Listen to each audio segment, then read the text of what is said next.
ایک ساتھ پاکستان کے عوام ایک تاریخی معاشی بحران کا مقابلہ کر رہے ہیں. کچھ ہمارے اپنے فیصلوں کی وجہ سے، کچھ اس لیے کہ ایک ایسا نالائق نااہل وزیر اعظم ہم پہ مسلط کیا گیا جس نے اپنے ہاتھوں سے پاکستان کی معیشت کا گلا گھونٹا. تو اسی نالائق ناجائز سلیکٹڈ وزیر اعظم پاکستان کو ایک بار پھر دہشت گردوں کے آگ میں لپیٹ دیا. پاکستان کے افواج، پاکستان کی پولیس، پاکستان کے عوام، یہ جو سیاسی جماعتیں آپ کے سامنے ہیں، ہم نے وہ کام پاکستان میں کر کے دکھایا جو پورا کا پورا نیٹو اور پورا دنیا کے سپر پاورز افغانستان میں نہیں کر سکتے. ہم نے اپنے ہاں جو دہشت گرد تھے، جو انتہا پسند تھے، ان کو ختم کر دیا، ان کو کیپیسٹی کو ختم کر دیا. ان کی بس کی بات نہیں تھا کہ وہ پاکستان میں حملے کر سکے. جنہوں نے اے پی ایس پہ حملہ کر کے بچوں کو شہید کر دیا تھا، جنہوں نے پاکستان کے ہر صوبوں کے عوام کے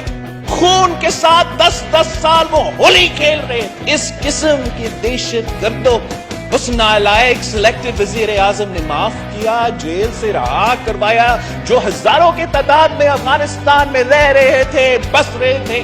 اس ملک کے حکمرانوں نے انہی قبائلی علاقوں میں یہ دہشت گردوں کو مسلط کیا. تو آج اگر پاکستان ایک معاشی بحران کا سامنا کر رہا ہے تو اس معاشی بحران کے پیچھے ایک سلیکٹڈ وزیر اعظم ہے. اور اگر آج پاکستان ایک بار پھر دہشت گردوں کا سامنا کر، ایک سیکیورٹی کا بحران کا سامنا کر، تو اس کا بھی پیچھے ایک سلیکٹڈ وزیر اعظم ہے. یہ چارٹر آف ڈیموکریسی سائن کیا تھا تو اسی وقت انہوں نے ایک ہائیبریڈ جنگ شروع کیا تھا، ایک ہائیبریڈ جنگ جمہوریت کے خلاف، اس سیاسی کنسنسس کے خلاف، چارٹر آف ڈیموکریسی کے خلاف، یہ سیاسی جماعتوں کے خلاف. 1996 میں جس طریقے سے جنرل ریٹائرڈ حمید گل نے اس سلیکٹڈ کا انگلی پکڑ کے سیاست میں لے کر آئے، وہ کیوں لے کر؟ اس کے بعد جو کردار جنرل پاشا کا تھا، جنرل ظہیر الاسلام کا تھا، جنرل فیض حمید کا تھا، وہ آپ کے سامنے ہے، اس ملک کے عوام کے سامنے ہے، تاریخ کا حصہ. وہ بھی اس جمہوری اتحاد کے خلاف، ایک سیاسی کنسنسس کے خلاف، اس 18ویں ترمیم کے خلاف، اس جمہوریت کے خلاف ایک گٹھ چور جو اس ہائیبریڈ جنگ میں شامل تھے. اور کون تھا شامل تھے جناب اسپیکر؟ ہمارے کچھ اتحادی بھول جاتے ہیں مگر ایک اور چیف جسٹس بھی تھا، افتخار چودھری صاحب. اس نے تو اس روایت کی بنیاد ڈالا. اس نے جو چیف جسٹس کا آمریت ہے سپریم کورٹ میں قائم کیا تو افتخار چودھری نے قائم کیا، اور وہ بھی اسی ہائیبریڈ جنگ میں شامل تھا جو شروع تو پیپلز پارٹی سے ہوئے، مگر مقصد ہم نے وہ چارٹر آف ڈیموکریسی کو ختم کرنا، مقصد وہ 18ویں ترمیم کو ختم کروانا، مقصد وہ جمہوریت کو بدنام کرنا تھا، اور یہ ہائیبریڈ جنگ میں ایک ہائیبریڈ نظام میں قائم ہونا.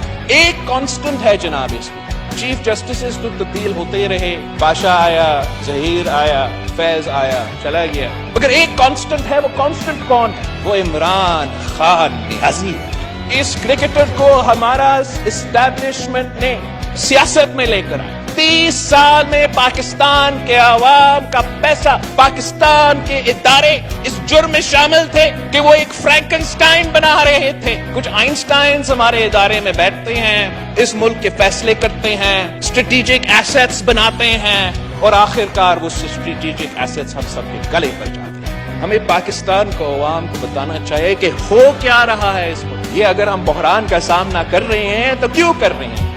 70 سال سے ایک پورا پیرالل سٹرکچر اس ملک میں بنتا ہے، جن کا فائدہ ہوتا ہے تو غیر جمہوری دور میں ہوتا ہے، جب فائدہ ان کا ہوتا ہے تو آمرانہ دور میں ہوتا ہے، ڈائریکٹ آمریت میں، انڈائریکٹ آمریت. اور ایک پورا پیرالل سٹرکچر بن چکا ہے، ایک پورا سیاسی کلاس ہے جن کا کوئی مستقبل نہیں ہے. اگر اسٹیبلشمنٹ سیاست سے پیچھے ہٹتا ہے تو ان کا سیاست ختم ہو جاتا ہے. کوئی تو وجہ ہے کہ اس ملک میں جو بھی عامر ہوئے ہیں ان کے اولاد اگر آج سیاست میں ہے تو طریقہ انصاف میں ہے. اسی طریقے سے جناب اسپیکر ہمارا پورا نظام میں ایسے اسٹیک ہولڈرز ہے، ہمارا بیوروکریسی میں بھی ہے، ہمارا جوڈیشری میں بھی ہے، اور ہمارا اسٹیبلشمنٹ میں بھی آج تک رہتے ہیں، جن کا اگر مستقبل ہے تو وہ آمریت کے ساتھ یا سلیکٹڈ دوروں کے ساتھ. وہ صرف تب اگر ہمارا اسٹیبلشمنٹ واقعی نیوٹرل ہے تو ان کا کوئی مستقبل نہیں ہوگا. ان کا کوئی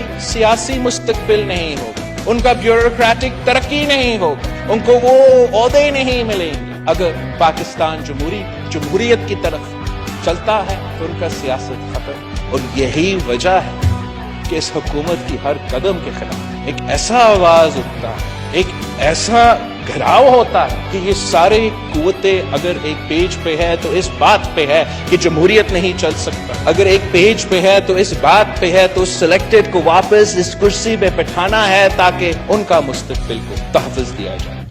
قائد عوام شہید ذوالفقار علی بھٹو نے کہا تھا کہ نہ میرا نہ آپ کا، ہم سب کا پاکستان۔ اور آج جن بحران کا ہم سامنا کر رہے ہیں، جمہوری، آئینی، سیکیورٹی، معاشی، اس کا حل یہی ہے، یونٹی اس کا، ہم سب کو مل کے ایک مسائل کا حل نکالنا۔ ایک وزیر صاحب نے کہا کہ یا ہم ہوں گے یا وہ، افسوس کے ساتھ کہ ہمارا پولرائزیشن، ہمارا پارٹیسنشپ اس حد تک پہنچ، آخر کا یہ لڑائی ختم ہے تو ہمیں پھر سب آپس میں بیٹھ اور ان کے ساتھ بھی بیٹھنا پڑے گا جن کا شکل ہمیں پسند ہے، جن کا ماضی اتنا خاص ہے اور جس کا مستقبل پہ ہمارا شک، شاید ان کو بھی، ان کے ساتھ بھی آخر کار یہ لڑائی، اگر ہم نے یہ بحران سے نکلنے تو نہ میرا نہ آپ کا، ہم سب کا پاکستان چاہیے۔